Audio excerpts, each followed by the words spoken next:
Ahora vamos a ver diferentes tipos de grafos que son estructuras discretas que conectan vértices con aristas. Es decir, vamos a tener un conjunto de vértices y un conjunto de aristas. Y veamos primero cómo es la representación gráfica de un grafo simple. Bien, aquí tenemos un ejemplo de un grafo simple. Tenemos un conjunto de vértices, en este caso 7 vértices, que se dibujan con un punto. Y las aristas que están en verde conectan esos vértices. Por ejemplo, esta es la arista E1 que consta de que tiene como extremos los vértices B1, B2. Las aristas son pares no ordenados.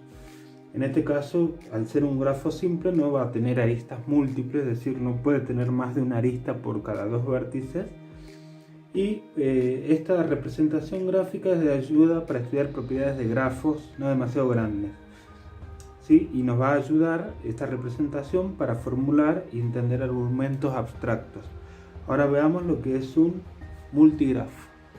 Aquí tenemos la representación gráfica de un multigrafo. El multigrafo admite aristas paralelas, a diferencia del grafo simple. Es muy parecido, a diferencia de que entre dos vértices puede haber dos aristas que se llaman paralelas. Y podemos decir que todo grafo simple es un multigrafo. Es decir, el grafo simple está incluido en el multigrafo, porque el grafo simple no admite aristas paralelas. Pero no todo multigrafo, por ejemplo este, es un grafo simple, porque este tiene aristas paralelas. Es decir, cuando hablemos de multigrafo, es cuando tengamos aristas, más de una arista entre cada par de vértices.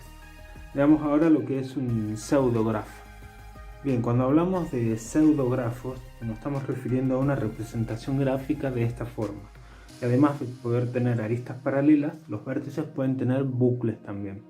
Es decir que todo multigrafo es un pseudografo, porque el multigrafo está incluido en el pseudo, pero no todo pseudografo es un multigrafo.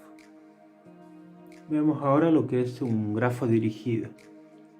Aquí tenemos la representación de un grafo dirigido. En este caso las aristas son pares ordenados, tienen una dirección, es decir, apuntan de B2 a B1 y de B1 a B2, ¿sí? A diferencia de los otros tres que vimos recién. Se admiten bucles, pero no se admiten aristas paralelas, es decir, aristas con el mismo sentido.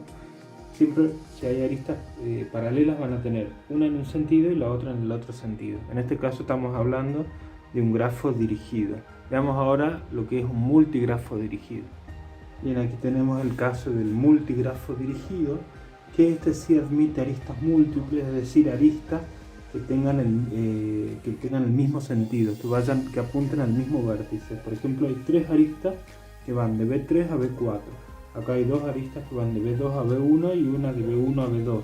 En ese caso también admite bucles, estamos hablando de un multigrafo dirigido. Bien, veamos ahora la terminología básica para grafos no dirigidos.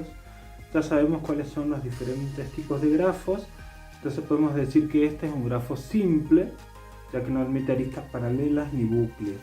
Vamos a introducir ahora dos definiciones en las que vamos a hablar de vértices adyacentes. Cuando dos vértices son adyacentes, cuando comparten una arista, es decir, cuando hay una arista que los conecta. Por ejemplo, A y B son adyacentes, B y C son adyacentes, E y C son adyacentes, C y D son adyacentes. D y G, por ejemplo, no, porque no hay ninguna arista que los conecta.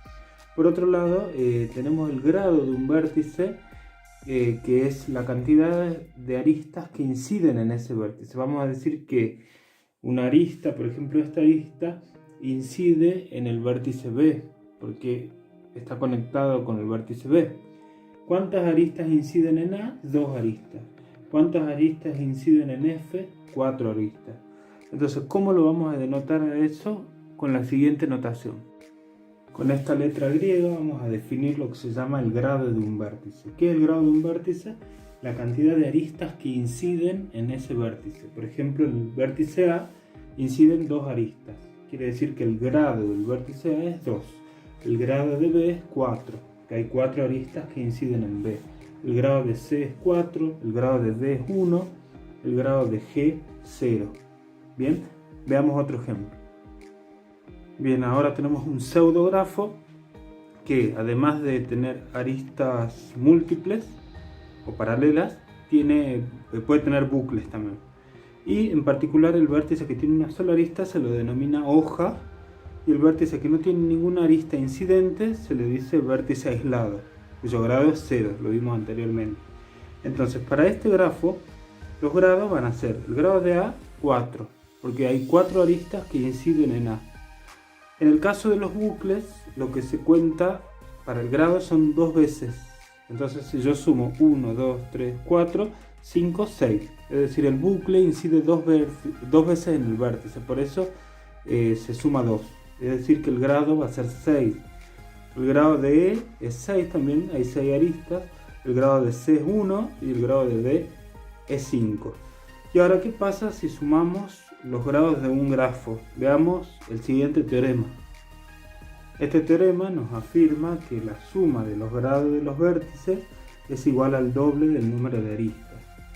Y se va a cumplir así tenga aristas múltiples, bucles o sea un grafo simple. Entonces verifiquemos si se cumple para el grafo G. El grafo G, yo lo primero que tengo que hacer es sumar los grados de todos los vértices. En este caso tenemos 2, más 4, 6, más 4, 10, más 1, 11, más 3, 14, más 4, 18, más 0, 18. La suma da 18 y eso es igual al doble del número de aristas. Si yo despejo el número de aristas, me queda 18 dividido 2 igual a E, que son las aristas, y esto me da 9. Quiere decir que el grafo G tiene que tener 9 aristas. Contemos. 1, 2, 3, 4, 5, 6, 7, 8 y 9. Se cumple. Entonces tiene 9 aristas. ¿Sí? Ahora veamos el grafo H. La suma de los grados. 4 más 6, 10. Más 6, 16. 17 más 5, 22. Entonces 22 es igual al doble del número de aristas. Despejo el número de aristas y me da 11. Quiere decir que el grafo tiene 11 aristas. Contemos. 1, 2, 3, 4, 5, 6, 7, 8, 9, 10 y 11. Está correcto. ¿Sí? Este teorema nos va a servir también para determinar si existe o no un grafo, que ya lo vamos a ver más adelante. Y acá tenemos otro teorema que nos afirma que todo grafo no dirigido tiene un número par de vértices de grado impar. Es decir, una cantidad par de vértices de grado impar. Entonces me fijo. Este grafo, ¿cuántos vértices tiene de grado impar? 1, 2. 2 un número par, entonces tiene un número par de vértices de grado impar. Este tiene un vértice de grado impar y otro, tiene 2, un número par de vértices de grado impar. Es decir, se cumple para todos los grafos no dirigidos. ¿Y qué pasa si queremos calcular los grados de un grafo dirigido? Acá hay que tener cuidado porque no es como en el caso anterior para los grafos no dirigidos. En los grafos dirigidos vamos a tener grados de entrada y grados de salida.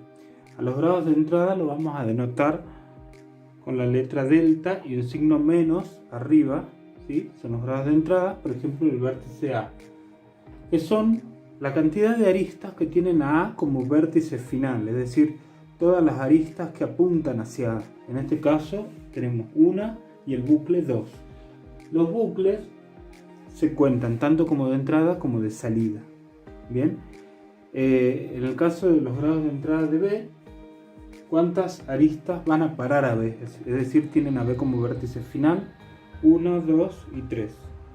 3. Para C tenemos una y el bucle 2. 2. Y para D, por último, tenemos 1, 2. 2 para D. Bien. Ahora veamos los grados de salida. Los grados de salida se denotan con el signo más y vamos a calcular para cada vértice su grado de salida. Es decir, tenemos que ver cuántas aristas ahora tienen a ese vértice como vértice inicial, es decir, cuántas aristas salen del vértice. Para A tenemos una, porque sale de A, y el bucle también, 2. Ya dijimos que los bucles se consideran como grados de entrada y de salida. Ahora, se cuentan tanto para los grados de entrada como de salida. Para el caso del vértice B, ¿cuántas aristas tienen a B como vértice inicial? 1. A C tenemos 1, 2 y el bucle 3. Y para D tenemos 1, 2, 3. Bien. Ahora vamos a ver un teorema que me afirma que la suma de los grados de entrada y la suma de los grados de salida es igual al número de aristas. Aquí está el teorema, me dice que sea un grafo G dirigido, entonces la suma de los grados de entrada es igual a la suma de los grados de salida y es igual al número de aristas. Esto nos puede servir también para verificar si esto lo hicimos bien. Entonces sumemos los grados de entrada. Tenemos 2 más 3, 5, más 2, 7, más 2, 9. Acá tenemos 9. Tiene que ser igual a la suma de los grados de salida. Tenemos 6, 7, 8, 9. Hasta ahí vamos bien. Y hay que contar las aristas y ver si hay 9 también. Tenemos 1, 2, 3, 4, 5, 6, 7, 8 y 9. Y 9 ahí. Se cumple el teorema.